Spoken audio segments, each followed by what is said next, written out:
Hello caffeine fiends and welcome to another coffee review video for www.getbean.com.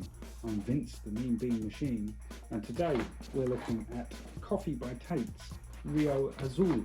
Now, some of you may notice I'm sporting a bit more facial hair than previously. That's because I'm doing Movember this year, so please do check out the link below and donate if you can. Now, in terms of this coffee, it's Coffee by Tate, and that is the Tate as in the Tate galleries, so Tate Modern, Tate Britain, and others. I know there's others. I've been to others. I can't remember them right now. But yeah, the art gallery is roasting their own coffee. Now, I know they've had their own roastery for a little while, and I think one of the other big kind of London museums has their own roastery. Just because they kind of go through so much coffee with their visitors and events. So why not roast your own? But Tate have kind of taken it a step further and are selling their own beans. And they sell a variety of beans, and I heard about this and thought I'll pick up a pack. Now I went for the Rio Azul, so Blue River, largely because it's Guatemalan, and I don't think I've tried the Guatemalan coffee. So I was intrigued by that. I'm sure I have, but none that spring to mind. Now, of course, being Tate, they have beautiful kind of arty labels, very bright, very colourful, which is quite a nice draw. And it's £8 for 250 grams, so it's not cheap, but it's not in the realms of ridiculousness either. So I plumped for this and thought I'll give it a go. So it's a washed coffee from the Huehuetenango region. I've definitely butchered that, but sorry. Rich and bold with notes of dark chocolate and red fruits. So dark, rich, acidity with the red fruits is what I'm assuming. So yeah, the artwork was created, by 16 to 25-year-olds. They put out an open call, and this is the one on the Rio Azul. So there we go. We'll grind it up, give it a go as an espresso shot, and then as a latte. In the meantime, please do hit those like and subscribe buttons. I'd like to say thank you to all of our subscribers. We're now over the 150 mark, so I'm pretty sure that makes me a YouTube sensation. So I'm prepared to fight Logan Paul if it comes down to that. Anyway, let's give this a go as an espresso and then as a latte.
So there is our espresso shot, nice bit of crema on it. Smells quite rich, but there's also a mildness to it. There's nothing too pungent, too acidic coming through. So I'm expecting something, maybe by smelling that, something milder than the tasting notes would give off. But we will see. So we're expecting kind of dark chocolate and red berries.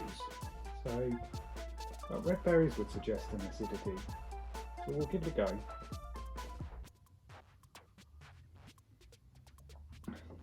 Ooh, that's a lot darker than I thought it would be. And that red berry really kind of sits on the front of that.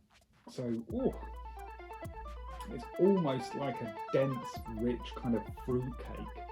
Really kind of, dark and fruity, and like a rum raisin or those things you get at Christmas. And I think maybe, coming up for the Christmas period, that could be a good coffee to have.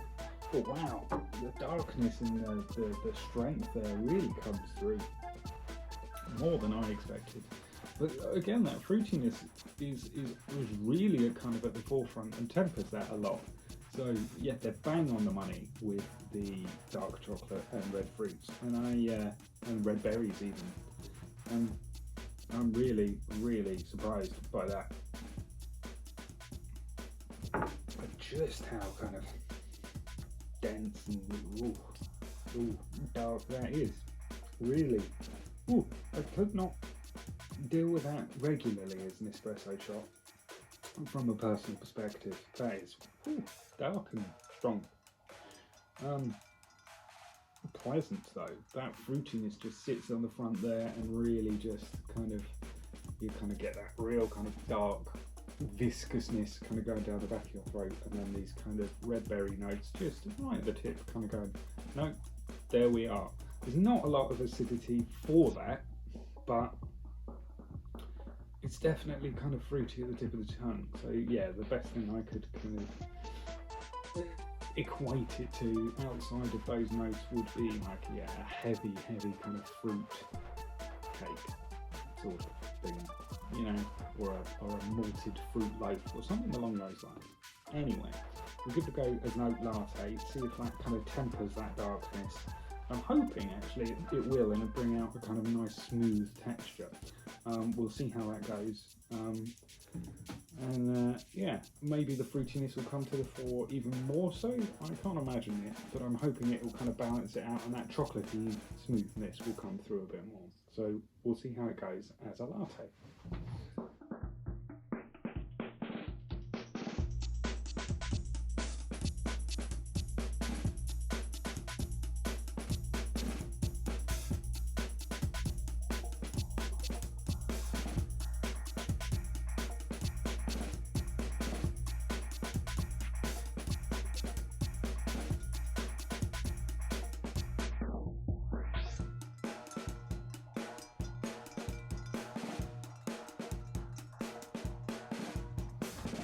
So there we have our oat latte. I'm quite happy with the texture, although the pattern could have been a bit better, but that's beside the point.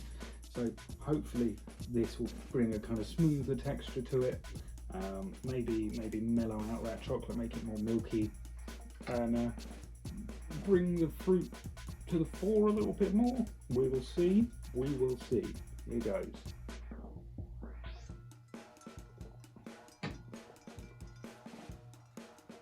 Wow, so yeah, it dramatically tempers that darkness, as you'd expect.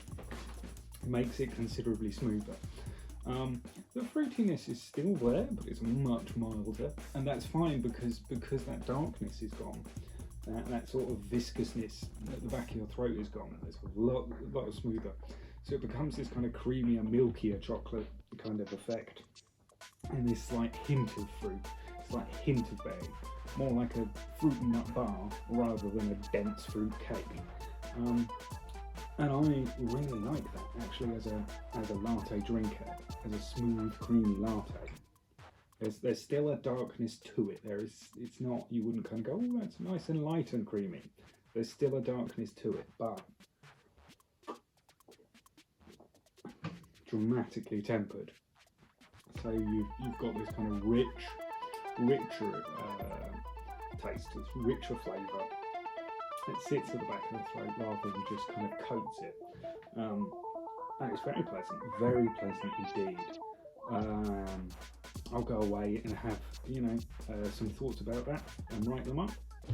And we'll see what we think of that. I've gone away and thought about that cup of coffee, and as you can see, I've given it 3.5 stars for Coffee by Tate's Rio Azul. Perfectly lovely coffee, very dark with sharp fruitiness that becomes dramatically tempered by milk for a smoother, creamier flavour. So, I mean, personally for me, I like it as a latte drinker. That shot was just a bit too dark and a bit too sharp for me, but I know there'll be people out there who will kind of really clamour for that. But there's almost, it's too dark, almost a clagginess to it that just catches me off guard. So 3.5 stars, lovely coffee, would have again, but as a latte. Thank you very much for watching, and as always, do smash those like and subscribe buttons, and check us out at www.getbeamed.com for more reviews, cafe reviews, equipment reviews, and anything to do with coffee. Thank you very much, take care, and I'll see you all soon. Bye bye.